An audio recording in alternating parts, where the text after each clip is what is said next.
every 2 months thereafter. So there is indeed this attempt and the commitment and determination to go through this. We will see in the concrete negotiations how far and how fast it can be done. So there are target dates which we hope to achieve. Good evening, Raymond Villanueva of Codao and Pulatlat.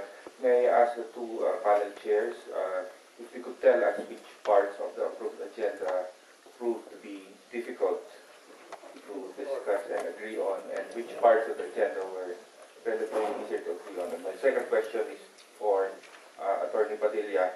Have you confirmed that there were indeed, as the NDFP alleged, violations on the part of Philippine State Forces on the ceasefire? Maybe which ended a few hours ago. Maybe I will answer that. No, we are not confirming the violations. It was reported to us by the NDFP. We have tried to get information from the Philippines.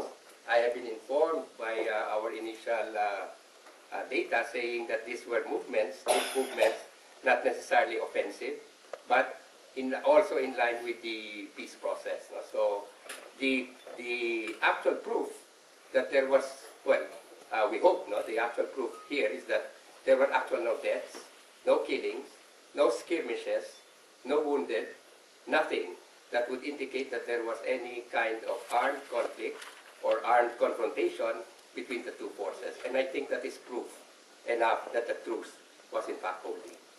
May I state that a cultural youth activist and artist, 19-year-old Stephen Lester Barrientos, was killed in an operation of the AFP in Mindoro.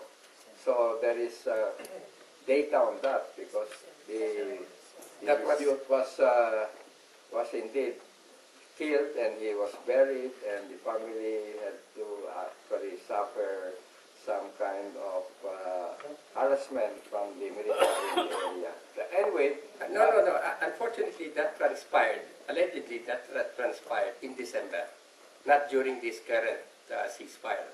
That was one of the supposed violations in December when the truce was also declared in December, or December 16 to January 3. And I don't think that was the scope of this question.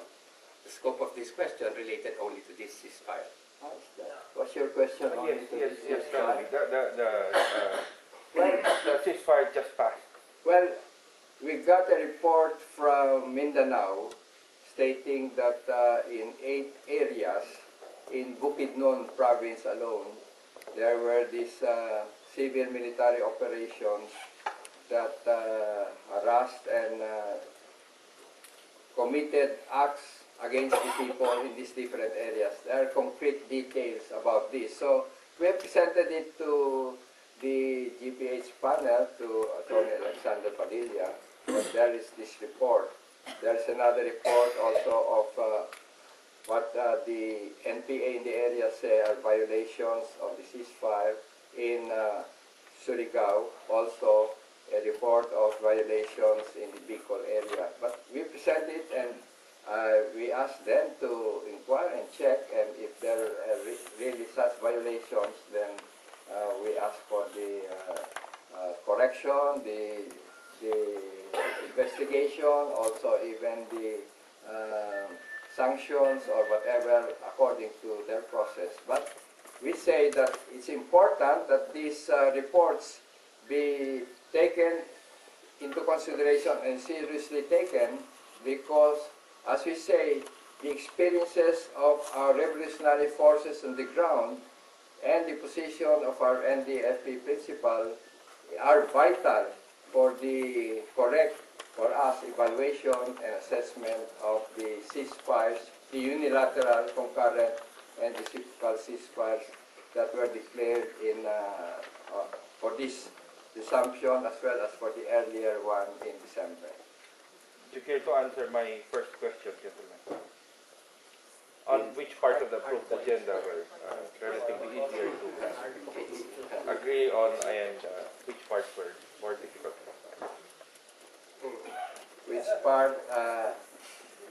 so that one part could be there was this question about the reaffirmation of all the agreements signed before, about the position regarding the Hague Joint Declaration. So each side has its position, and this position is as stated in the joint communique, or joint statement.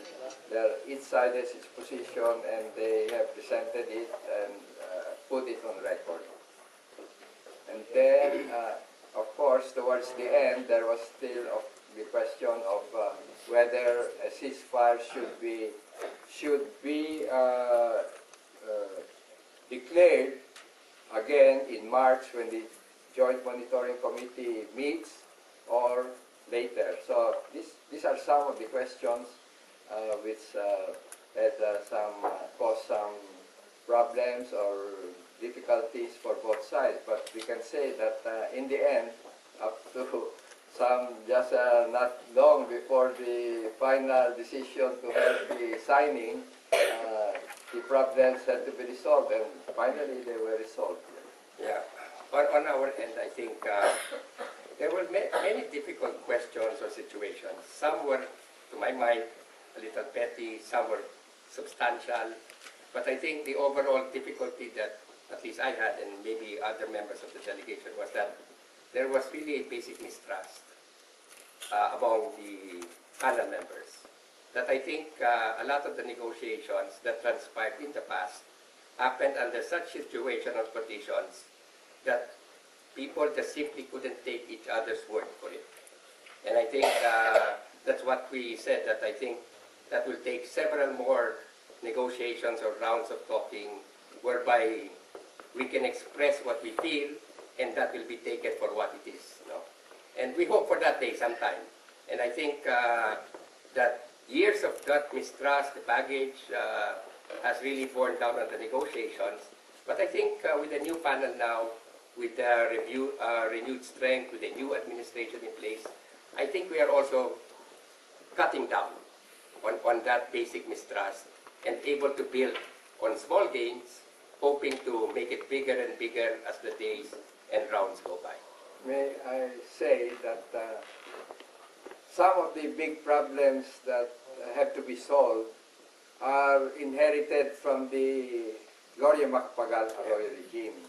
So when you say there are 350 political prisoners, a big number, an overwhelming percentage of that are those that were arrested, detained on trumped-up charges under the Arroyo regime with the direction of the National Security Advisor then, Norberto Gonzales.